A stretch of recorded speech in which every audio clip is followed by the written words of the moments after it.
এই সরকার যে কোনো মূল্যে তিস্তা ব্যারেজ মহাপরিকল্পনা বাস্তবায়ন করবে। চীনের সমর্থনের নতুন বার্তা ঘিরে আবারও আলোচনার কেন্দ্রবিন্দুতে তিস্তা। দীর্ঘদিন ধরে ঝুলে থাকা তিস্তা মহাপরিকল্পনা এবার কি বাস্তবায়নের পথে? আর এই ইস্যুতেই কূটনৈতিক অঙ্গনে নতুন করে শুরু হয়েছে বেইজিং নয়াদিল্লির সূক্ষ্ম বার্তা বিনিময়। এর মধ্যেই নতুন গতি পেয়েছে প্রকল্পটি, কারণ প্রধানমন্ত্রীও ঘোষণা দিয়েছেন যে কোনো মূল্যে তিস্তা ব্যারেজ মহাপরিকল্পনা বাস্তবায়ন করা হবে। বেইজিংয়ে সাম্প্রতিক এক সংবাদ সম্মেলনে চীনের পররাষ্ট্র মন্ত্রণালয়ের মুখপাত্র গুয়ো জিয়াকুন স্পষ্ট করে জানিয়েছেন, তিস্তা নদীর সমন্বিত ব্যবস্থাপনা ও পুনরুদ্ধার প্রকল্পে বাংলাদেশের প্রতি চীনের সমর্থন অব্যাহত থাকবে। একই সঙ্গে তিনি জোর দিয়ে বলেন, বাংলাদেশ চীন সহযোগিতা কোনো তৃতীয় পক্ষকে লক্ষ্য করে নয় এবং এ সহযোগিতা বাইরের কোনো প্রভাবমুক্ত থাকা উচিত। নগদ নিয়ে এলো হার না মানা হার অফার। সর্বনিম্ন 10,000 টাকা রেমিটেন্স নগদে পাঠালে থাকছে স্বর্ণের হার জেতার সুযোগ।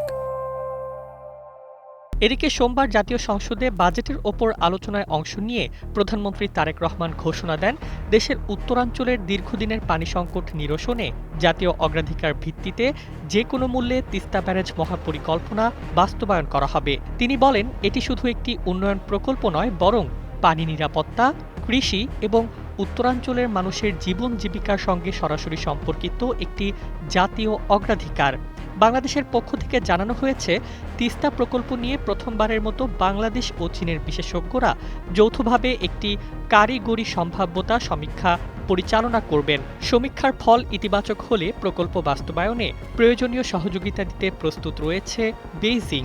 দুই দেশ পানি সম্পদ ব্যবস্থাপনা, নদী পুনরুদ্ধার, বন্যা নিয়ন্ত্রণ এবং নদী তীর উন্নয়নে সহযোগিতা আরও জোরদারে নীতিগতভাবে একমত হয়েছে।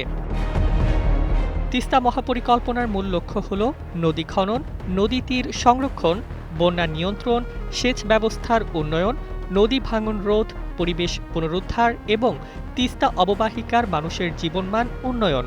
এর আগে বাংলাদেশ পানি উন্নয়ন বোর্ড ও চীনের রাষ্ট্রায়ত্ত প্রতিষ্ঠান পাওয়ার চায়নার মধ্যে সমঝোতা স্মারকের মেয়াদও নবায়ন করা হয়েছে, যা প্রকল্প বাস্তবায়নের প্রস্তুতিকে আরও এগিয়ে নিয়েছে।